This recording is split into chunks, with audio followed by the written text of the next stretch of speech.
Buenas tardes a todos los amigos del canal. Vamos a ver un nuevo video, relacionado con el tema de estructuras metálicas, diseño de elementos secundarios, que son sobre los cuales apoyan las chapas de cerramiento y transmiten las cargas a las vigas secundarias y principales o cabreadas, que son las correas de techo. El cerramiento de la gran mayoría de las estructuras metálicas está constituido por chapas de acero con espesor reducido, las que se sujetan a las correas, las que en general también son de chapa plegada con espesores que van entre 1,6 milímetros y 3,2 milímetros, un octavo de pulgada, y separaciones entre ejes de las mismas establecidas en función del tipo de chapa de cerramiento. Por ejemplo, en el dibujo es una chapa trapezoidal que tiene una capacidad de colocar los apoyos a más de 1 metro para las cargas habituales de diseño. A la derecha se ven distintos tipos de correas conformadas de chapa doblada C con labios rigidizados, que son las que más se utilizan en la zona. En Latinoamérica, en muchos otros países amigos, se utilizan las correas tipo Z. Conceptualmente es algo muy similar.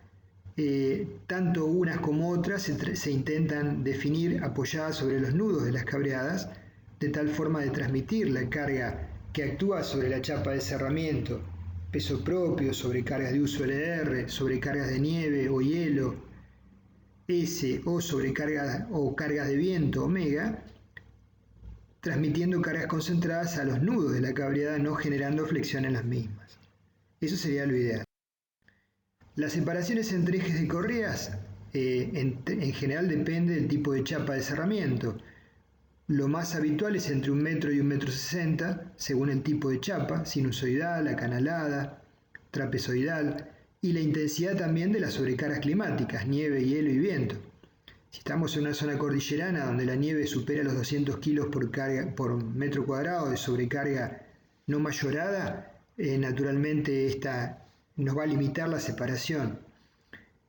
Las correas apoyan sobre las cabreadas o pórticos tipo, en general, en puntos del cordón superior que coinciden con montantes o diagonales.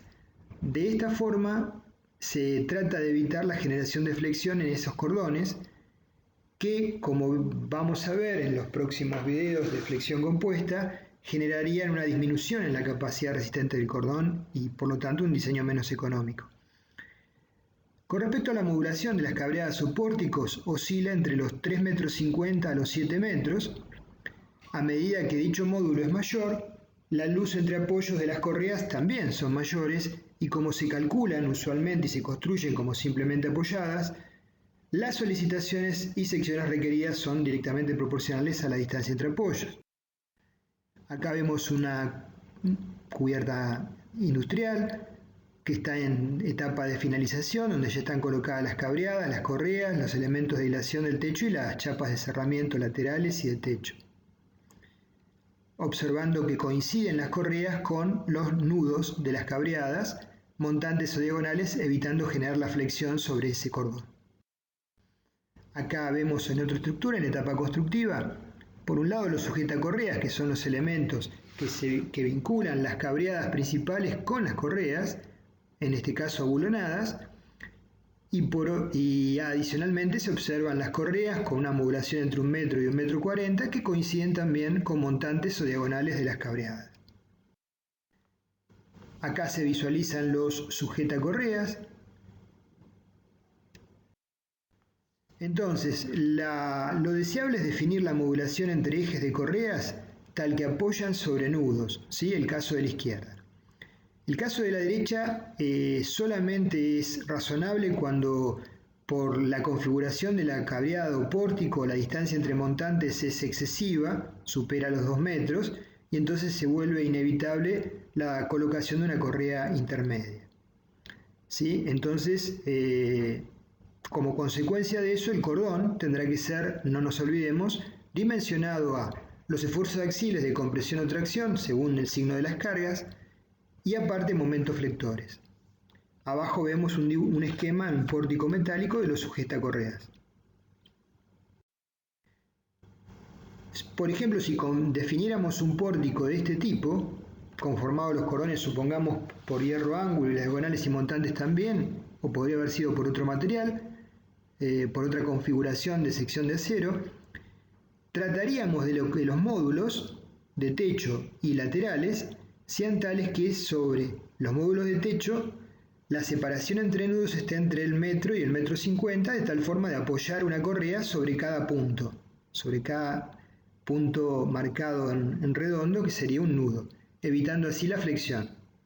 Sobre los laterales, a lo mejor las correas se separan cada dos módulos, supongamos que la altura de ese módulo es 50 centímetros o 60, entonces generando un apoyo de correa cada metro 20 o metro. Con respecto a las cargas que actúan sobre una correa tipo, dependen naturalmente del ancho de influencia, que es la mitad de la distancia a la correa de izquierda y derecha, B, y la otra magnitud es la longitud entre apoyo de las cabreadas de la correa, ¿sí? Para definir la carga actuante en kilogramo por metro sobre la correa, o kilonewton metro, se determina la zona de influencia de la misma, vale decir el ancho, o B, o bien la distancia entre ejes de correas consecutivas, y para determinar la solicitación se determina la luz de cálculo. En general, las secciones tipo de correas de chapa doblada utilizadas en nuestro medio, a fin de optimizar el material, trabajan con labios rigidizados, como vemos en el esquema del dibujo y en las fotos que hemos visto. Estas secciones tienen una excelente rigidez según un plano y un momento de inercia muy bajo en el plano opuesto al principal.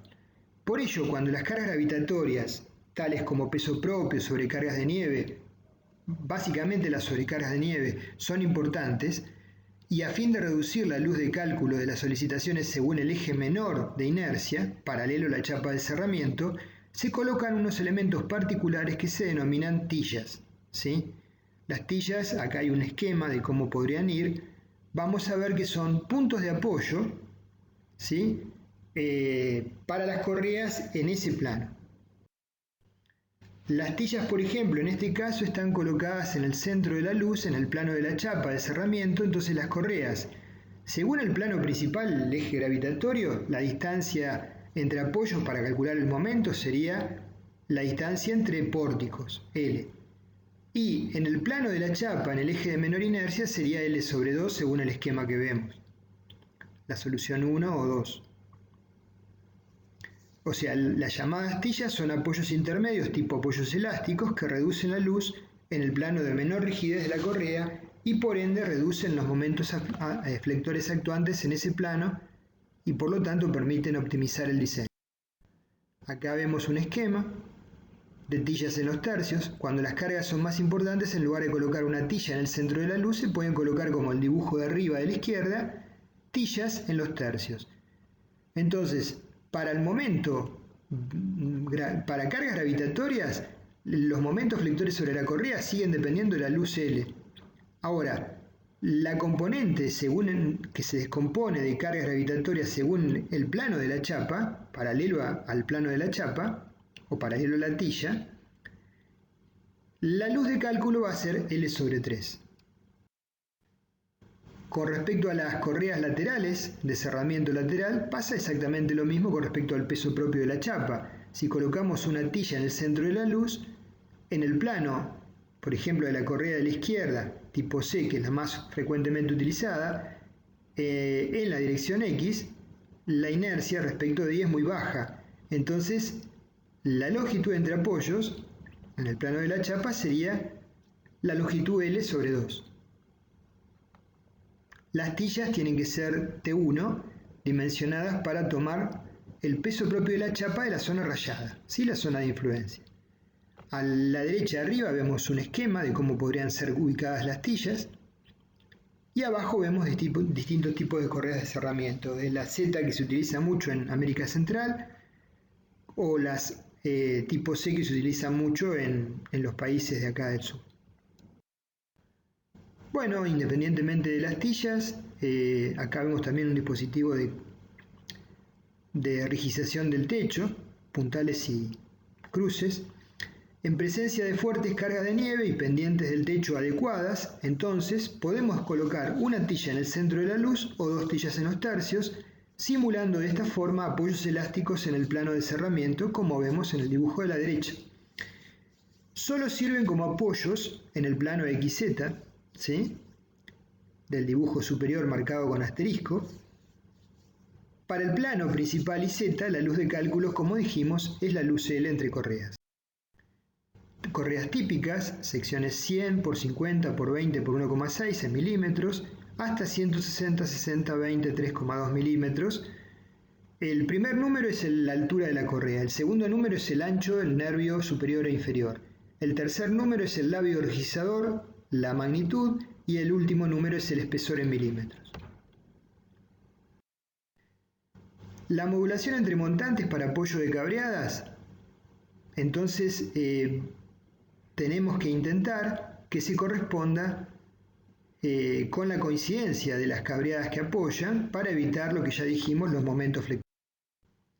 Con respecto al análisis de carga para el nivel de servicio, para tener una primera estimación de las secciones, tenemos que básicamente dos esquemas de cargas opuestos y que son los más desfavorables. Peso propio y sobrecarga de nieve D más S, o si no hubiera nieve en la zona, D más LR, que se va a descomponer, como tiene la dirección de Q, ¿sí?, gravitatorio, en una componente Y normal al plano y una componente X paralela al plano de la chapa. Entonces se descompone según sus dos ejes principales en un QI D más S coseno de alfa por S, que sería la separación entre dos correas, ¿sí?, y QX, la carga paralela al plano de la chapa, sería D más S por seno de alfa por S.